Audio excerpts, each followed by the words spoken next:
Bizarrement, j'adore la musique, mais sur scène, je me sens pas du tout à l'aise. Moi, c'est Thomas, François mon garçon. Je suis actuellement basé à Houston, au Texas. Je suis contrôleur financier et en parallèle, je fais énormément de musique, surtout de la production musicale. Mes parents sont tous les deux musiciens, ma mère chanteuse et mon père guitariste. Donc très tôt, j'ai été introduit au monde de la musique avec diverses influences. Notamment de la variété française, du jazz. J'ai un ami qui fait énormément de production musicale, musique électronique, et je savais pas du tout que c'était possible en fait. Et il m'a montré un peu que en fait, avec très peu de matériel, on pouvait construire un morceau de A à Z, et c'est comme ça que j'ai commencé à faire de la production musicale. Et d'origine, je suis guitariste. Il n'y a pas vraiment de projet. Je réalise des morceaux sous le nom de Thomas Goulbec. Jusqu'à maintenant, j'ai sorti un album sur le label Super Cali. L'album s'appelle Electronic Purpose. Pour l'instant, j'ai pour projet avec mon père et ma mère de monter un second album avec des idées plutôt funk. Donc c'est pas encore super clair pour l'instant, mais on va y venir. Je me suis essayé à la scène, j'ai eu quelques groupes pendant mes études.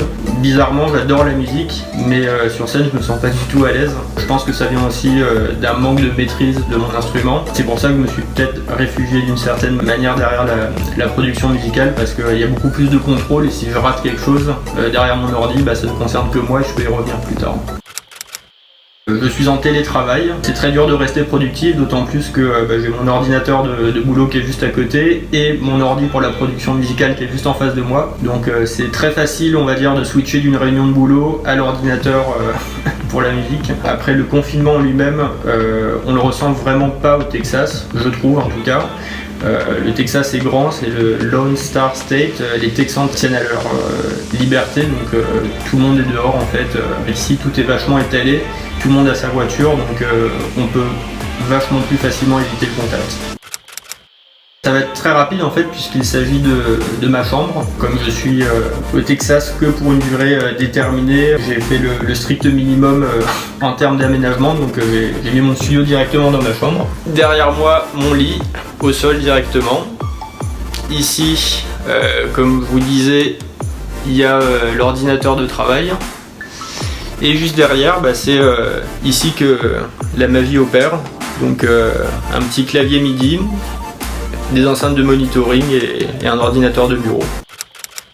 Il n'y a pas de règles, de temps en temps il y a de l'inspiration, de temps en temps il n'y en a pas, mais on va dire que de manière générale j'essaie de consacrer 2 heures par jour en fin de journée à la musique, et puis le week-end si l'inspiration vient, je peux très bien ne pas sortir de ma cabane et rester planqué tout le week-end à essayer de terminer un morceau. Je suis vraiment dans une phase de transition. Il y a quand même mon métier de contrôleur financier qui occupe beaucoup de place dans mes journées. La musique reste ma passion et à moyen terme, voire court terme si possible, j'aimerais bien pouvoir en faire une activité qui me permet de ne pas aller au bureau. Comment? Je ne sais pas encore. C'est une question à laquelle j'essaye de répondre. Ça avait une sonorité très vintage. J'ai écouté quelques références que j'aime bien. Oliver, c'est un duo qui vient de Los Angeles qui fait beaucoup de musique funk, électro justement, donc je me suis dit que ça pouvait coller. J'ai écouté pas mal de Chromeo aussi. Voilà comment j'ai décidé de mettre des batteries un peu plus punchy, des synthés un peu vintage, tout en essayant de rester moderne. Eh bien, c'était la première fois, super exercice, super intéressant. J'ai vraiment adoré travailler de cette façon, ce qui en fait est très dur quand on est un producteur dans sa chambre comme ça, c'est que toutes les idées elles viennent pas forcément naturellement, donc on essaie de pas trop intellectualiser la démarche et au final voilà, le morceau il est terminé. J'étais très content de pouvoir procéder de cette façon, et c'est d'ailleurs la raison pour laquelle on parle avec mes parents de réaliser d'autres morceaux. La plus grosse galère sur ce morceau, c'était clairement le morceau en lui-même, à vrai dire. À la première écoute, j'ai trouvé ça vraiment singulier parce qu'il y a vraiment différentes cellules très distinctes les unes des autres qui, je trouvais au départ, ne matchaient pas forcément.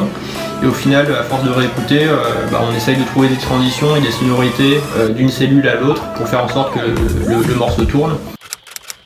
Ça affecte énormément de personnes à travers le monde.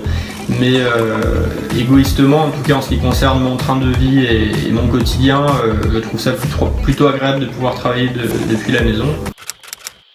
Ah bah aller boire un coup avec les copains, mais en vrai, pas derrière, café derrière un téléphone.